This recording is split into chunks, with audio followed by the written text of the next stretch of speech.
What's on, ladies and gentlemen? My name's Ross, I like games, and today, well, BT5 is out, right? So, we really need to be looking at all of these good new winning decks that are coming around, so I can show you what good new decks look like. And obviously we're going to get to a stage in the not too distant future where we have BT5, and that is our most recent set. And when we get to that stage, and I will try and remember to make a playlist of them, you can see what all of these good decks look like. Today I want to look at a green deck, because remember, green have gone and had those restricted cards. Two of the green cards have actually now been restricted such that you can only have one of each in your deck. And yet green keeps winning. Shout out to Ensign Gaming for helping me to find the deck list. Shout out to the person that actually shared the deck list, which was the Twitter handle 193_Zaza TCG. Cool. So starting off with our level 2s then, what we've got is a full playset of the Nidhoggmon, which just came around in BT5. When this card is trashed because of Digiburst, you get to choose one of your Digimon and give them an extra 2,000 power. Well, basically, you're going to be using Digiburst. 2,000 extra power is good. So yeah, this seems like the kind of Digitama we should be playing. There is a 4-1 split as we usually see in these, well, decks generally. And what we've got is one of the Minamon from BT3. It gives you an extra 1,000 power when you're attacking an opponent's Digimon, i.e. not attacking the player or security.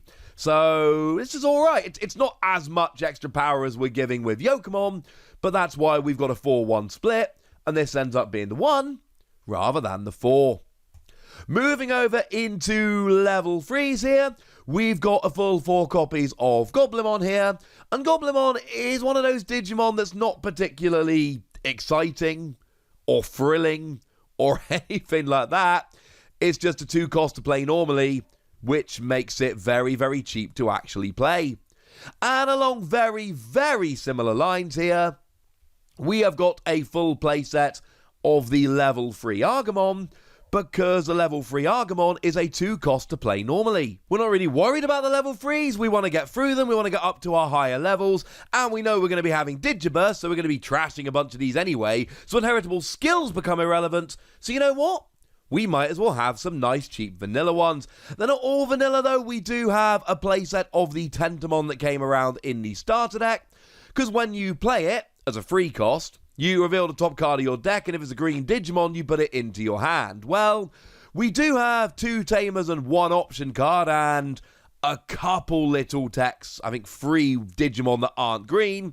So that means we've got 44 green Digimon and 6 other cards, which frankly makes it extremely likely that we are going to see a green Digimon here. So it is tantamount to just drawing a card and having a nice cheap level, well, standard cost level 3 that draws a card is clearly a very good thing indeed.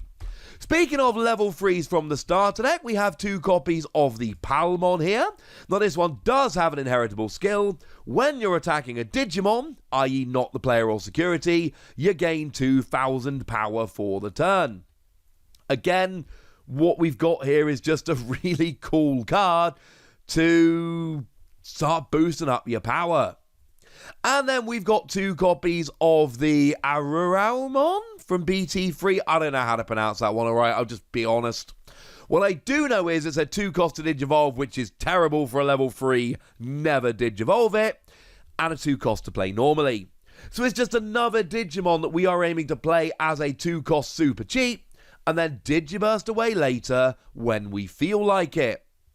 Speaking of Digimon that fit that exact description, we've got a couple copies of the Lylemon from BT4. It's exactly the same. I don't really know why you would go for a 2-2 split, other than the fact that you just wanted to show a bit of love to each of them.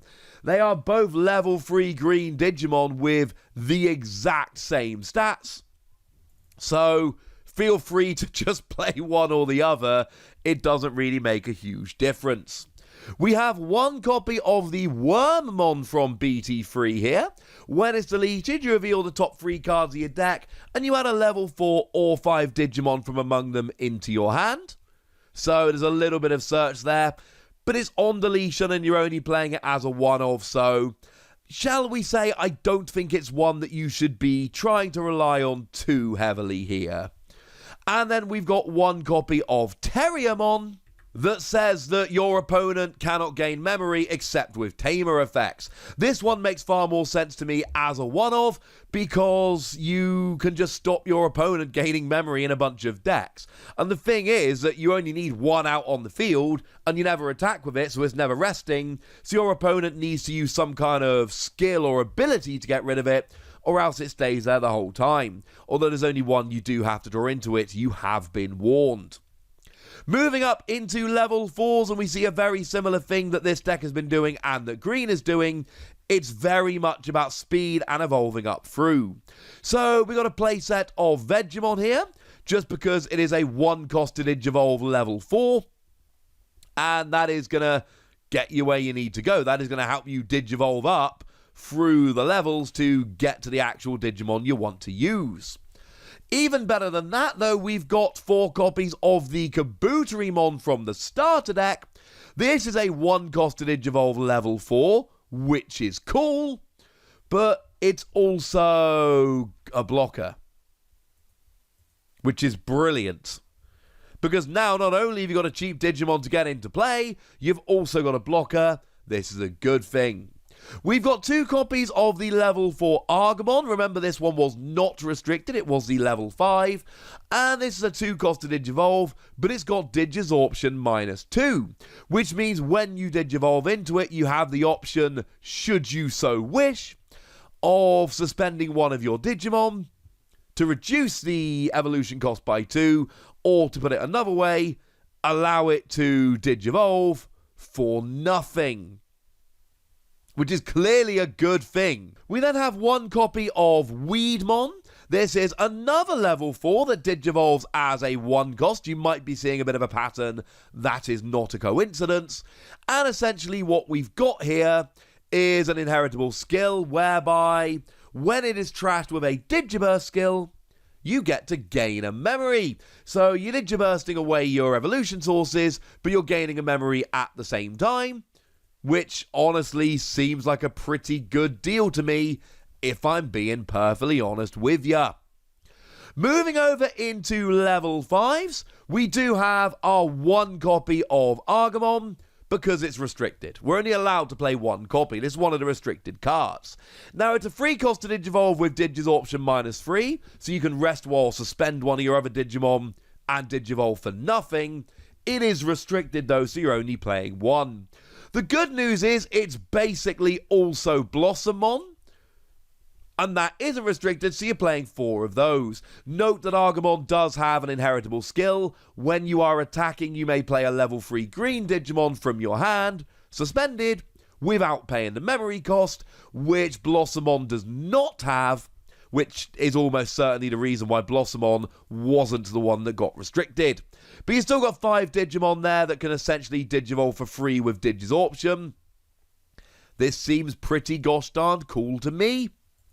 Now, we've also here got a couple copies of the Piximon that came around in BT5. It's a 2-cost to Digivolve level 5. It's as simple as that. It's not particularly good.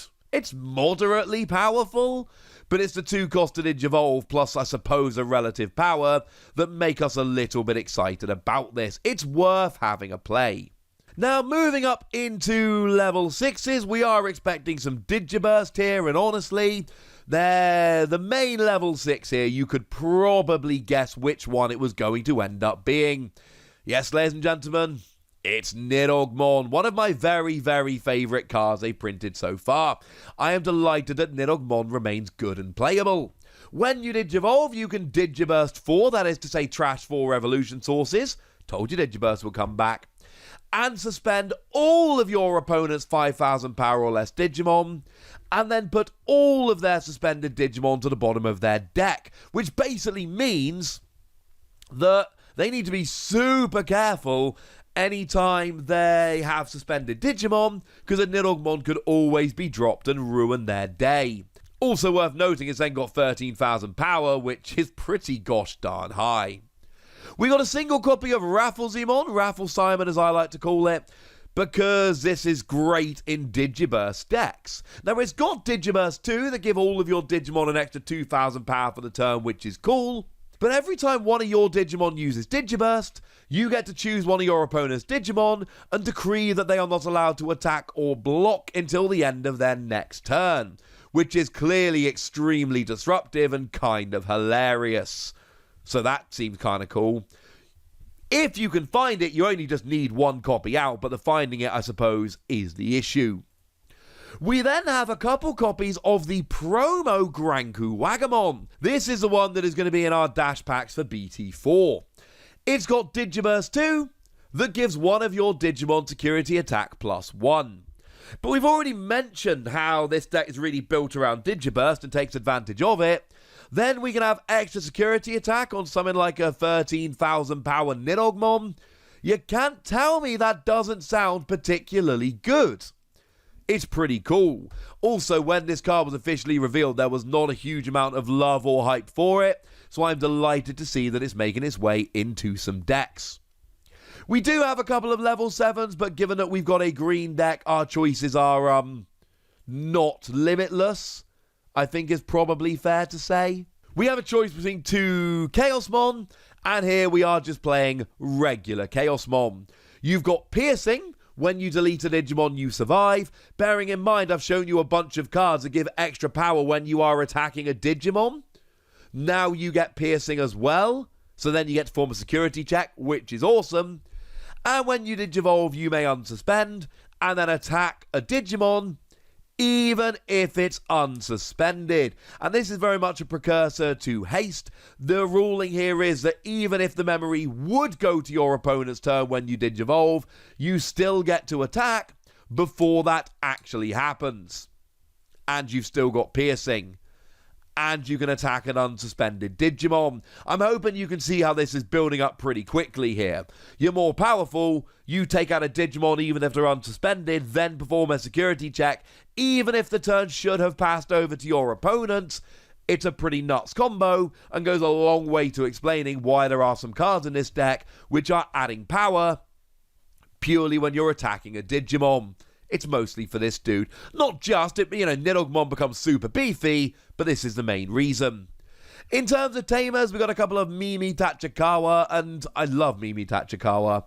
Basically, if you've got a level 5 or above green Digimon, you can suspend Mimi to get an extra breeding phase.